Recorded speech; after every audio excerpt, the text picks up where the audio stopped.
Hello अस्सलाम वालेकुम, welcome back to my channel. आज एडोब फोटोशॉप की क्लास नंबर 8 है और आज हमारा टॉपिक है कंटेंट अवेयर फिल और कंटेंट अवेयर मूव टूल। सबसे पहले बात कर लेते हैं कि ये दोनों किस लिए काम आते हैं। सबसे पहला कंटेंट अवेयर फिल जो है वो हमारा किसी चीज़ को गायब करने के लिए काम आता है, किसी ऑब्जेक्ट को। और कंटेंट अवेयर मूव टूल जो है किसी भी ऑब्जेक्ट को मूव करने के लिए काम आता है। तो बिना टाइम वेस्ट किए चलिए स्टार्ट करते हैं।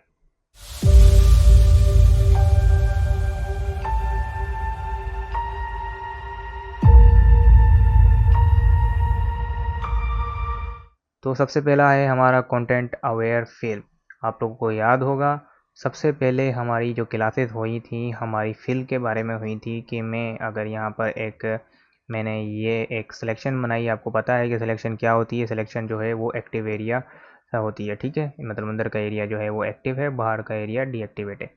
तो जो भी हम काम करेंगे वो अंदर होगा, इसके बाहर नहीं होगा। और उसका शॉर्टकट किया मैंने आपको बताया था कि फिल करने का क्या शॉर्टकट की होता है। अल्ट बैक स्पेस से हमारा जो है फोरग्राउंड होता है और कंट्रोल बैक स्पेस से हमारा बैकग्राउंड होता है। इसके अलावा हमारे पास एक और ऑप्शन है जो कि हमारा शिफ्ट बैक स्पेस है। शिफ्ट और back space, shift back space करते हैं तो यहाँ पर आ जाता है आपका फिल की एक फ़ाइल ओपन हो जाती है। तो यहाँ पर सबसे पहला फोरग्राउंड है और बैकग्राउंड है। फोरग्राउंड में आपका फोरग्राउंड कलर फिल होगा और बैकग्राउंड में आपका बैकग्राउंड कलर फिल होगा, ठीक है। और उसके बाद जो तीसरा ऑप्शन है वो है हमारा कलर का, ठीक है। कलर के ऑप्शन पे आप जैसे ही क्लिक करते हैं तो ये आपसे पूछेगा कि आपको कौन सा कलर करना है। तो जो भी आपको कलर करना है वो आप यहाँ से ओके करके कर सकते हैं। चलिए ये तो हो गए हमारे फिल की बात कि हम फोरग्राउंड कलर किस तरीके से कर सकते हैं और बैकग्राउंड कलर किस तरीके से कर सकते हैं। उसके बाद जो फोर्थ नंबर पे है वो है हमारा कंटेंट अवेयर, जो कि इस वक्त डिसेबल है, ठीक है। ये इनेबल कब होगा? जब आपकी कोई सिलेक्शन होगी। कैसे? चलिए मैं आपको समझाता हूँ। सबसे पहले हम एक तस्वीर ले लेते हैं। आप लोगों को पता है कि हम जब भी तस्वीर पे किसी भी तस्वीर की एडिटिंग करते हैं तो हम उसकी एक कॉपी लाजमी ले लेते हैं। कंट्रोल जैसे मैंने एक लेयर ले ली है, बैकग्राउंड की एक कॉपी आ चुकी है, ठीक है। अच्छा, जो ये शॉर्टकट कीज़ होते हैं वो मेरी वीडियो के आखिर में एक 5 सेकंड या 10 सेकंड की जो होती है स्लाइड आ रही होती है, उसका आप स्क्रीनशॉट ले लिया करें या लिख लिया करें ताकि आपको शॉर्टकट कीज़ जो हैं वो जहन में रहे। अच्छा, तो हम बात करते हैं कंटेंट अवेयर फिल की। कंटेंट अवेयर फिल के लिए हमें किसी भी ऑब्जेक्ट को एक जगह से दूसरी जगह पे ट्रांसफ़र करना होता है या तो फिर हमें गायब करना होता है, ठीक है। कंटेंट अवेयर फिल में जो है वो हमें गायब करना है। कंटेंट अवेयर मूव टूल में से हम मूव करेंगे। तो यहाँ पर एक ये ऑब्जेक्ट है, ठीक है। और हम इसकी करेंगे पहले सिलेक्शन। याद रहे कि हमने सिलेक्शन जो है वो टाइटली नहीं करनी, हमने लूजली करनी है, रफली करनी है, ठीक है। तो यहाँ से मैं इसकी सिलेक्शन करना स्टार्ट करता हूँ। यहाँ पर मैंने एक सिलेक्शन की है और अब मैं शिफ्ट बैक स्पेस करता हूँ और कंटेंट अवेयर को मैं अप्लाई करता हूँ। यहाँ पर कंटेंट अवेयर आ गया है और यहाँ पर याद रहे कि हमारा कंटेंट एडेप्शन जो है हमारी वो लाजमी रहे ताकि आसपास के जो कलर हैं वो रेंडमली ये पिक करके पेस्ट कर सके। और ओपेसिटी जो है, ट्रांसपेरेंसी जो होती है वो 100% पे रहे। अगर ये कम हुई तो आपका थोड़ा सा नुकसान हो सकता है। अब मैं ओके करने लगा हूँ। थोड़ी सी एनालाइजिंग होगी और उसके बाद आपका ऑब्जेक्ट गायब हो जाएगा। ये देखें, आपका ऑब्जेक्ट जो है अब गायब हो चुका है, ठीक है। अच्छा, दूसरी बात ये कि अब बात कर लेते हैं हम कंटेंट अवेयर मूव टूल की। कि कंटेंट अवेयर मूव टूल क्या करता है। इससे पहले मैं कंटेंट अवेयर मूव टूल पे जाऊं तो यहाँ पर एक प्रिजर्व ट्रांसपेरेंसी है। तो ये क्या चीज़ है आप लोगों को ये भी समझा देते हैं।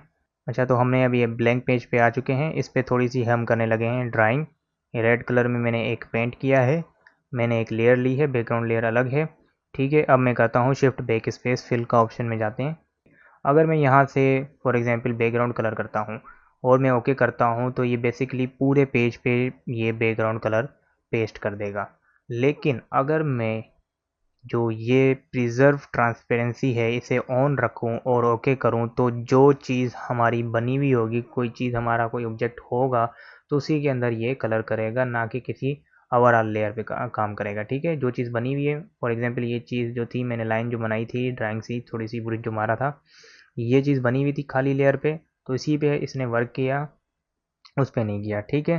और अगर हम इसे बंद कर दें और मैं इसे फोरग्राउंड कर दूं तो ये ओवरऑल ब्लैंक पेज पे कलर कर देता है। चलिए अब हम आगे की बात करते हैं जो कि है content aware move tool. Spot healing brush और हीलिंग ब्रश और पेस्ट टूल हमारी इससे पिछली क्लास में हो चुका है। अगर आप लोगों ने ये वीडियो नहीं देखी है इससे पहले वाली तो लाजमी देख लीजिए। इससे पहले जो क्लास थी वो हीलिंग टूल्स के बारे में ही थी। इसी के नीचे है हमारे पास कंटेंट अवेयर मूव टूल। ये क्या काम करता है अभी हम देख लेते हैं। यहाँ पर आपके पास सैम्पल आर लेयर आ रहा है, इसे ऑन रखें। जैसा कि मैंने पिछली क्लास में बताया था सैम्पल आर लेयर का क्या काम होता है। ये हमारा वर्क जो है हमारी दूसरी लेयर पे ले आता है, ठीक है। हम दूसरी लेयर ले लेंगे तो हमारा वर्क जो है उस लेयर पे ट्रांसफ़र हो जाएगा, बल्कि हमारी जो पहली वाली फ़ोटो ये वाली लेयर जो है ये ख़राब नहीं होगी। जो भी वर्क होगा हमें यहाँ पर शो होगा, ठीक है। अगर हम इसे बंद कर देंगे तो हमारी जो रियल कॉपी होगी वो रहेगी, ठीक है। तो अभी हम इसकी कर लेते हैं लूजली सिलेक्शन। हम अच्छा इसमें कंटेंट अवेयर मूव टूल में हम इसी से सिलेक्शन करते हैं, ना कि लासो टूल में। लेकिन कंटेंट अवेयर फिल में हम लासो टूल से सिलेक्शन करके कंटेंट अवेयर फिल को ऑन करके शिफ्ट बैक स्पेस से देन हम कंटेंट अवेयर को अप्लाई करते हैं, ठीक है। अब हम ये जो है ट्रांसफॉर्म ऑन ड्रॉप ये क्या काम करता है ये भी आपको समझा देता हूँ मैं थोड़ा सा ऐसे हम मूव करते हैं, मैं यहाँ पर मूव करता हूँ और ये जगह जो है गायब हो जाती है। अच्छा अब ये जो बाउंडिंग बॉक्स आ चुका है ये इस चेक की वजह से आया जो कि ट्रांसफॉर्म ऑन ड्रॉप पे ऑन था, ठीक है। अगर मैं इसे कमेंट कर देता हूँ तभी एनालाइजिंग स्टार्ट होगी, अदरवाइज़ अगर मैं इसे कर दूंगा तो कैंसिल हो जाएगी, ठीक है। अभी मैं एनालाइजिंग करता हूँ, थोड़ी सी एनालाइजिंग होगी। तो कंटेंट अवेयर मूव टूल ने क्या किया है अभी आपको पता चल जाएगा। ये देखिए यहाँ पर इसने फिल कर दिया है और यहाँ पर बंदा जो है इसने ट्रांसफ़र कर दिया है, ठीक है। अब मैं बात करता हूँ कि इसे अगर हम बंद कर देंगे तो जो बाउंडिंग बॉक्स आ रहा था रीसाइज के लिए वो नहीं आएगा। ये देखें अब एनालाइजिंग ऑटोमेटिकली स्टार्ट हो गई है। चलिए अब हम थोड़ा सा जो है इसके प्रॉपर्टीज़ की बात कर लेते हैं कंटेंट अवेयर मूव टूल की। तो यहाँ पर आपको सबसे पहले मिल जाता है मूड। मूड पर ये मूव पे है तभी हमारा ये जो हमारा ऑब्जेक्ट था हम इसे मूव कर पा रहे थे और बाउंडिंग बॉक्स की मदद से हम इसे ट्रांसफॉर्म कर पा रहे थे, ठीक है। और अगर ये एक्सटेंड पे रहेगा तो ये आपका कॉपी करेगा। किस तरीके से, अगर मैं इस ऐसे बंदे की ही मैं कॉपी लूँ, ठीक है। अगर हम इसी की कॉपी लें और यहाँ पर हम रख दें और रिसाइज कर दें, ठीक है, तो ये सिर्फ कॉपी करेगा ना कि मूव करेगा, क्योंकि हमारा जो मूव था वो एक्सटेंड पे था। एक्सटेंड क्या करता है, कॉपी करता है, मूव नहीं करता। अच्छा इसके अलावा हमारे पास होता है स्ट्रक्चर और कलर, ठीक है। स्ट्रक्चर क्या करता है, जब भी हम इसे मूव करते हैं, ठीक है, कुछ चीज़ें होती हैं जो थोड़ी सी प्रॉब्लम करती हैं। जैसे कि मैंने यहाँ पर इसको कॉपी किया है तो इसमें थोड़ी सी जो है प्रॉब्लम्स आ चुकी हैं। जैसे कि यहाँ पर ज़्यादा कलर आ चुका है या जो भी, ठीक है। तो अगर हम इसके स्ट्रक्चर को 1 पे ले जाते हैं तो ये कुछ ज़्यादा रियलिस्टिक कलर जो है आसपास से अटेंड करता है, ठीक है। ये देखें इसने थोड़ा सा आसपास के कलर ज़्यादा कर लिए, लेकिन सम टाइम क्या होता है कि इसकी वजह से कुछ चीज़ें ख़राब हो जाती हैं, कुछ चीज़ें जो इसकी वजह से सेट भी हो जाती हैं। अभी हम 7 पे कर रहे हैं तो ये बिल्कुल एग्जैक्ट चीज़ ये उठा रहा है, ठीक है। और कलर में भी इसी तरीके से कलर ज़्यादा उठाएगा। 10 इसकी वैल्यू होती है मैक्सिमम, स्ट्रक्चर की जो मैक्सिमम वैल्यू होती है वो 7 होती है। तो हमने इस चीज़ को एडजस्ट करना होता है। मैंने तो एक ऐसी तस्वीर उठाई है जो जो कि इसके लिए बिल्कुल सही हो, ठीक है। लेकिन कुछ तस्वीरों में जो है कंटेंट अवेयर जो मूव टूल है और या फिर फिल है तो वो थोड़ा सा जो है वहाँ पर प्रॉब्लम क्रिएट हो जाती है। पर उनको भी सेट करने का एक तरीका है हम बाकी टूलों से जो है। अब देखें यहाँ पर जो है अब ये थोड़े से कलर जो हैं कुछ ज़्यादा ही ऐसे लग रहे हैं कि बिल्कुल बाकायदा ये कॉपी है, ठीक है। अगर हम जूम करें तो कंट्रोल 0 करेंगे तो फिट टू स्क्रीन पे हमें ये चीज़ें ज़्यादा ज़ाहिर नहीं होंगी, लेकिन जब हम जूम करेंगे तो ये चीज़ें ज़ाहिर होंगी, ठीक है। और याद रहे कि हमारी सिलेक्शन रहेगी तो ही ये स्ट्रक्चर और मूव जो है ये काम करेगा, अदरवाइज़ काम नहीं करेगा, ठीक है। मैं इसे वापस 0 पे कर लेता हूँ, ठीक है। और स्ट्रक जो है हमारा हम 2 पे कर लेते हैं। ठीक है, अभी भी वैसे ही है, हमें जो है दोबारा हम इसे मूव करते हैं।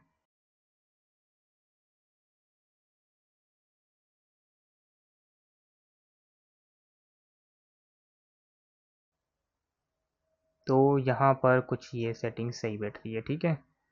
और ये जो चीज़ें हैं हम ये आसपास से टेक्सचर उठा के इसकी थोड़ी सी सेटिंग कर सकते हैं, या फिर हम कॉलन स्टैम्प टूल से इसे, जो क्लासेस पहले वाली क्लासेस थी, मेरे ख्याल से क्लास नंबर 6 में हमारी कॉलन स्टैम्प टूल था, तो हम उसकी मदद से जो है आसपास से टेक्सचर उठाकर यहाँ पर पेस्ट कर सकते हैं, ठीक है। या तो हम इस कंटेंट एक्सटेंड की मदद से भी हम कर सकते हैं, ठीक है। कंटेंट अगर मूव टूल में एक्सटेंड का मोड जो है हम वो उसकी मदद से भी कर सकते हैं। फॉर एग्जांपल यहाँ का हमने टेक्सचर उठा लिया और हम यहाँ पर आके थोड़ा सा लगा लेते हैं, ठीक है।